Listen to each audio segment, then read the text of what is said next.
Salve galera, eu sou o Gessé e eu tô aqui para trazer para vocês mais um review de Kingdom, o review do capítulo 686, intitulado O Objetivo de Kank. Particularmente foi um capítulo bem pesado, eu não achei que foi o mais pesado que eu já li, eu acho que já houveram piores, principalmente com certeza relacionados ao Kank em termos de peso. Mas esse foi um capítulo bem pesado porque nós acompanharemos um segmento de tortura ao longo desse capítulo. Leitores de Kingdom já estão bem acostumados com uma certa brutalidade, coisas que são bem convenientes na guerra. E sabemos as suas adversidades, né? Como a guerra causa não só os soldados, mas as pessoas que se envolvem ao redor ou acabam sendo envolvidas. Mesmo assim, a tortura é algo que a gente não tem tanto costume de acompanhar. Praticamente a gente mal acompanha nada disso. A gente vai acompanhar esse capítulo que é repleto de tortura, mas ele traz uma convicção por fora, traz uma mensagem bem legal, relacionada até ao exército do próprio Kank, e como esses caras raízes se sentem com isso. Mas foi um capítulo muito pesado, e mesmo um bosta como o Raiden, do qual eu particularmente eu nunca me apeguei, eu só achava que era um cara bom do exército Kank, mas eu nunca gostei do Raiden, mas você sente até uma parcela de pena. Eu já vou deixar um easter egg para vocês, que nessa primeira página onde temos o nome do capítulo, capítulo 686, intitulado Plano de Kank, faz alusão ao seguinte: eu acertei na previsão de que Raiden morreria, praticamente o cara morre nesse capítulo, ele não vai passar muito mais além disso. E nessa primeira página nós temos o Raiden, a Kokuou e o Maron, os três juntos, e como se fosse uma luz repleta ali, mostrando assim a amizade desses integrantes mais antigos do Kank. E o easter egg que eu quero fazer com relação a vocês é com relação à morte de outro personagem, que é o Shoza, na época da até então unidade Rishin, agora exército. Quando o Shoza morreu, tivemos uma página bem similar, que é no capítulo 592. É só vocês averiguarem onde nós temos o Shoza, Shin deitado, aqui o Kai ali próxima, e até o Sugen treinando as tropas. E é praticamente nesse capítulo em que o Shoza morre. Ele não passa muito além disso. Aquele capítulo foi meio que uma despedida do Shoza, mas a página foi bem pesada em si. Então, essa do Raiden, quando apareceu, eu já pensei, véi, eu acho que eu acertei na previsão. Começamos o capítulo e na primeira página Koshou adentra a tenda e se dirige a Raiden. Ele já sabe quem Raiden é, ele sabe que Raiden já é o comandante do flanco direito do exército de Kim e lança suas acusações. Você brincou com Khan antes de usá-lo como isca para atrair o seu pai, o meu conselheiro mais próximo, General Ryu Hakuko, para uma armadilha e levá-los até a morte. Então o Koshou também teve uma perda bem pesada. Galera, me arrisco a dizer que, como o General Koshou está falando que o Ryu Haku, dos três generais, era o mais próximo dele, o conselheiro mais próximo, a perda do Raiden para o Kank seria praticamente o mesmo. Porque mesmo a Kokuou já estando há um bom tempo, ela não tem uma relação tão em conjunta com o Kank, pelo que é mostrado. Ela meio que tem uma queda pelo Kank, mas ela não expressa isso, e o Kank também não dá muita bola. O Maron age meio como estrategista, o Maron de fato, eu diria que o conselheiro principal do Kank é o Maron, mas é aquele cara mais próximo, de fato, do Kank, aquele cara que é o pau mandado, que faz tudo o que o Kank quer, sem questionar, é o Raiden. Então, são quase perdas próximas aí, perdas bem similares para os dois lados. Ele lança a pergunta para o Raiden, que admite que foi ele, e ainda farpa, dizendo estupidez, e corre nas veias dele. E o Koshou continua falando que ele lutou há muito tempo com o general Ryu Haku, e a perda dele, para ele, é como se fosse de um familiar, chega a ser quase a mesma coisa que o filho mais velho está sentindo. Um detalhe é que enquanto o Koshou lança a pergunta para o Raiden, vemos atrás os torturadores abrindo e separando as ferramentas que irão usar no decorrer de toda essa tortura. São muitas as variedades. Ele fala, entretanto, você derrotou o Ryu Haku de forma justa. É um feito heróico para qualquer soldado, e eu teria feito o mesmo. Ele elogia o Raido, porque foi uma jogada muito boa do Raido. O problema dele é que ele afobou, mas o pensamento foi ótimo. A perda do Ryu Haku não só traria, como traz uma ótima folga para o Kank agir de maneira mais efetiva ainda. Os soldados ali se mostram perplexos pelo fato do Koshou ter elogiado o Raido, mas Koshou alega que ele não pode deixar passar isso em branco e que ele deve fazer alguma coisa em nome dos oficiais que perderam seu líder. Manda cortarem os dedos do Raido. Ele pede para que o Raido escolha quais dedos ele quer manter. Raido escolhe manter os da mão direita. Koshou consente e os homens vão não apenas ao Raido. O Raido ali escolheu por ele e pelos demais que estão ali, os outros dois. Eles vão e cortam todos os dedos da mão esquerda, um por um. Um detalhe aqui, enquanto o Raido se mantém firme, os soldados atrás eles pedem até para esperar. Eles estão nervosos e apreensivos com isso. E quando os 5 dedos da mão esquerda caem, eles ainda se mantêm como se fosse: nós finalmente passamos por isso. O Koshou agora alega que ele tem que pegar um tributo em nome das pessoas que foram massacradas em Kokuyo, na última grande batalha da qual o Kank encabeçou contra o Keisha. O Kank embrenhou um enorme massacre às pessoas da vila ali, que Kyokai conheceu. E logo depois fez uma cena que para mim é a cena mais absurda envolvendo o Kank, que é o famoso arco de cadáveres. É uma cena absurda, o impacto que aquilo ali gera e a reação em cadeia logo em seguida é absurda. Koshou diz que vai começar pelos braços deles e pede para que Raido mais uma vez escolha qual braço vai ser. Amigos, o tempo passa. Pregos são enfiados na perna dos homens. As unhas são levantadas dos dedos do pé e pregos são enfiados. O tempo passa e um soldado olha para a tenda do Koshou e vê murmúrios saindo de lá. E finalmente, quando voltamos, o Raido está praticamente sangrando por todas as partes do corpo que você pode imaginar. Ao voltarmos para a tenda, os soldados, os 2 demais soldados que estão atrás do Raido, eles imploram para morrer. O Raido pede para que eles finalizem isso logo. E o Koshou inicia sua fala mais uma vez para o Raido. Primeiro elogia por durar tanto tempo. E depois alega que, diferente dos soldados, o Raido foi torturado muito mais, mas ele ainda está em condições de se manter vivo. Ele que as pernas dele estão machucadas, mas ele ainda possui o braço direito com todos os seus dedos. Ele diz que se ele for para casa agora e falar o que o próprio Koshou quer ouvir, ele ainda vai ser capaz de abraçar a mulher dele. Não é como se o Raido tivesse mulher. Nenhum cara do exército do Kank, do exército raiz do Kank, é casado nesses filha da puta. É tudo com prostituta e fazendo barbaridades com mulheres que eles encontram durante o caminho em suas campanhas. Mas o Koshou ainda fala isso, ele vai ser capaz de satisfazer uma mulher. Tudo o que você precisa me dizer é o que Kank está tramando. E ele olha bem nos olhos do Raido. O poder de percepção do Koshou é absurdo. O Raido, mesmo encarando ele, o Raido não emite uma palavra. O Koshou percebe que realmente tem algo sendo tramado. Ele diz: eu entendo. Então ele ainda tem uma carta na manga. Seria o clã Zenou? Seria uma jogada que com certeza o clã Zenou será usada? E o Raido soube isso pelo Ojiko. Koshou alega um certo conhecimento sobre o Kank. Ele diz que ouviu dizer que o Kank é bem astuto e que, vendo as batalhas como ele ganhou e da forma como ele ganhou, isso com certeza se prova.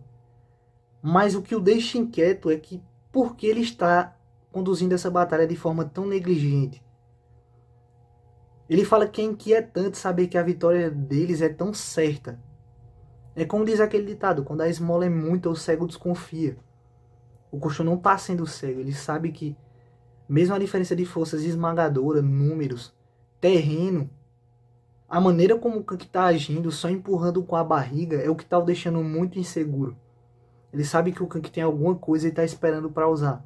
Ele está tentando arrancar isso do Raido. Como eu disse a vocês, Raido se lembra da conversa dele com o Ojiko, mas ainda não fala nada. E o Koshou diz: tá tudo bem, Raido, você pode me dizer. De qualquer maneira, a nossa vitória é iminente, mas eu quero minimizar as perdas. Por isso eu preciso que você me diga o que Kank está tramando. Koshou tem um bom jogo psicológico e fala que de qualquer maneira ceifará a vida de Kank, mas que Raiden ainda pode sair com vida dessa. A essa altura, os homens que estão atrás do Raiden, ele diz, seus homens não morrerão em questão de tempo e eles não estão ouvindo mais nada do que eu estou falando. Reivindique a sua vida, Raiden. O Raiden percebe que se realmente ele falar, ele não vai ser dedurado por ninguém ali. Os soldados de Zaun não vão queimar o Raiden, tampouco os seus aliados, que não estão em condições de nada mais. E o Raiden começa a fazer uma alusão ao tempo deles. Galera, a previsão do exército Kank, eu tenho um vídeo sobre a fraqueza do exército Kank, e é uma das coisas que eu mais comento, que é o que o Raiden vai falar mais uma vez, que o Ringyoku falou nessa batalha. Costumavam ser bandidos. Fidelidade não é algo com o qual temos, não somos comprometidos com isso. Somos traiçoeiros. Ele fala que traição é algo rotineiro para eles. E isso é o que o exército Kank é. Eu ainda, como eu digo, mais uma vez eu vou bater o martelo. Essa é a grande fraqueza do exército Kank, mas eu não acho que essa seja a fraqueza do Kank. Essa é a fraqueza do exército dele.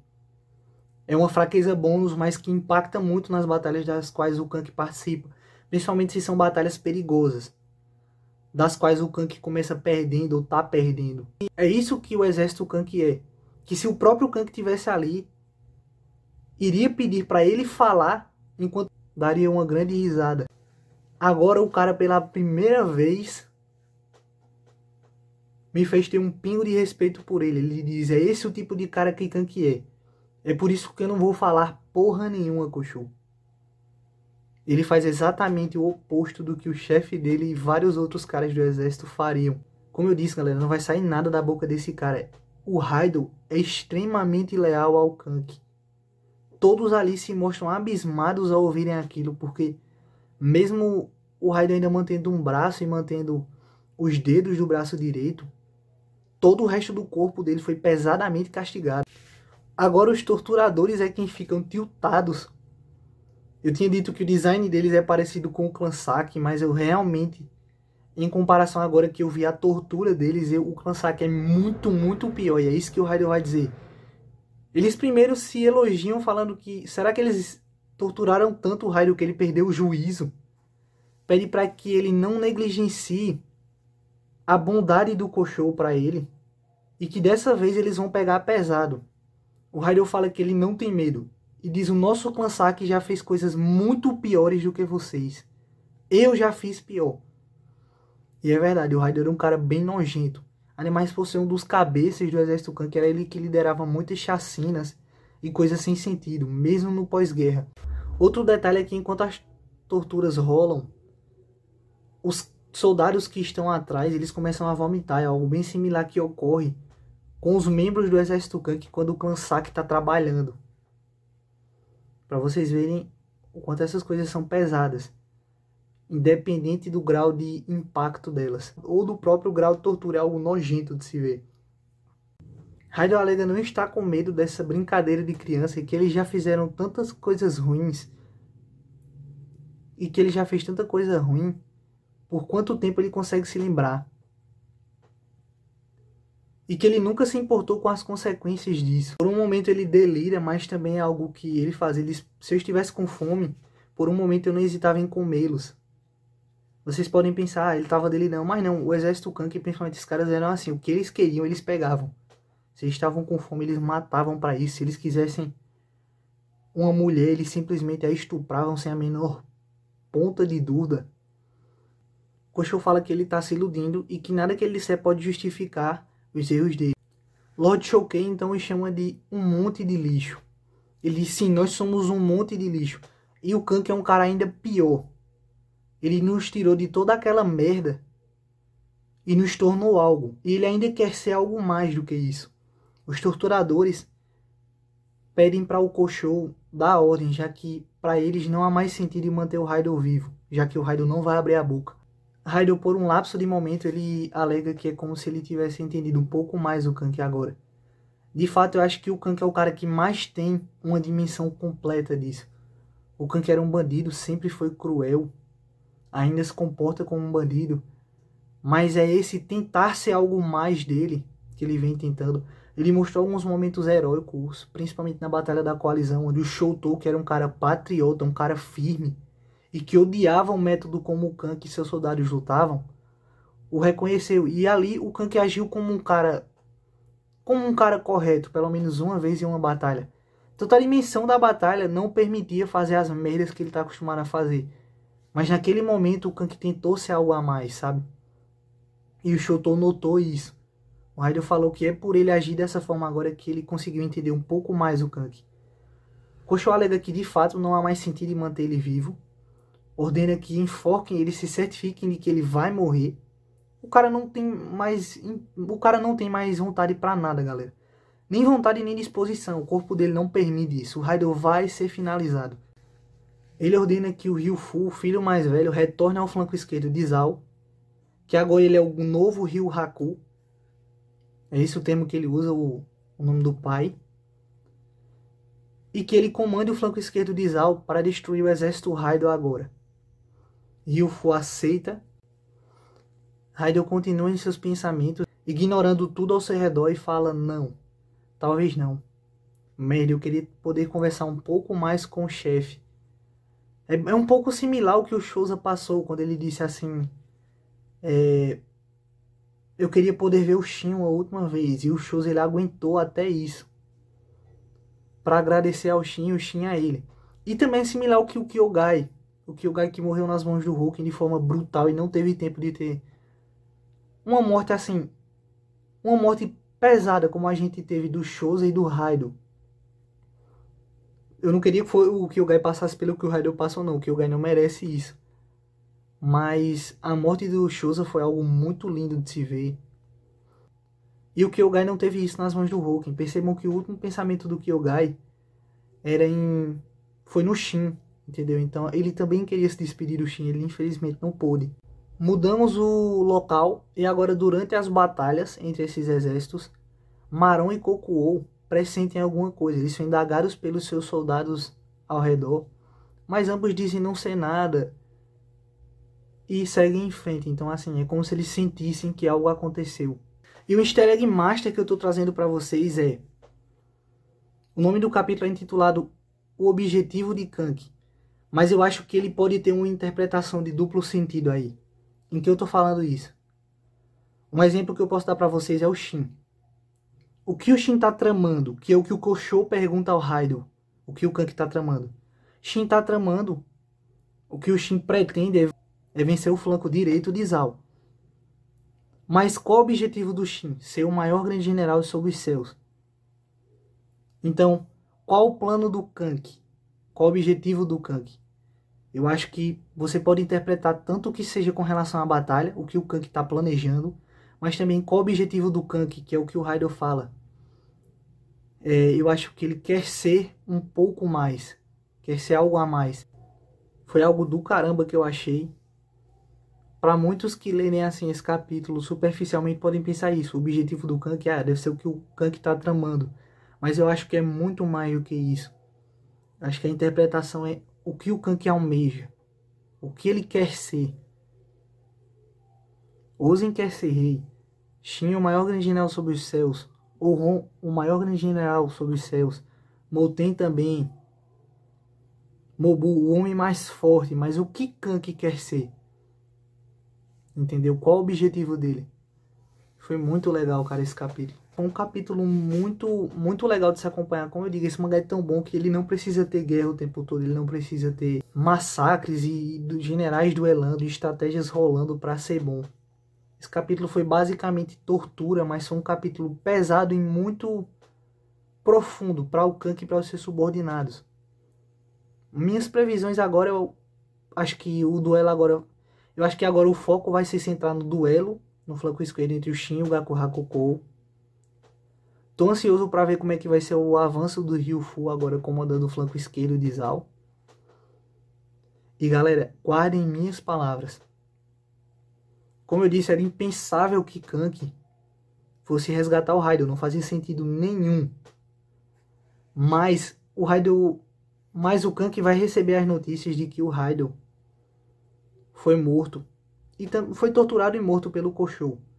E quando ele pegar o Koshou, o que o Kank vai fazer com o Koshou? Vai ser tipo um mamulengo, vai ser um mamulengo espantalho, vai ser um negócio ridículo de pesado. O Koshou não tem noção do que ele vai passar se ele cair nas mãos do Kank. Tenham certeza disso. Então esse foi o capítulo. Se vocês gostaram, deixem um like, curtam, comentem, compartilhem. Galera, tivemos um guidebook que saiu, a terceira parte dele. Depois eu vou estar trazendo vídeos e até um podcast com alguns amigos meus pra gente comentar isso, que gerou uma certa polêmica. Mas é isso, galera. Muito obrigado por verem o vídeo. Tamo junto.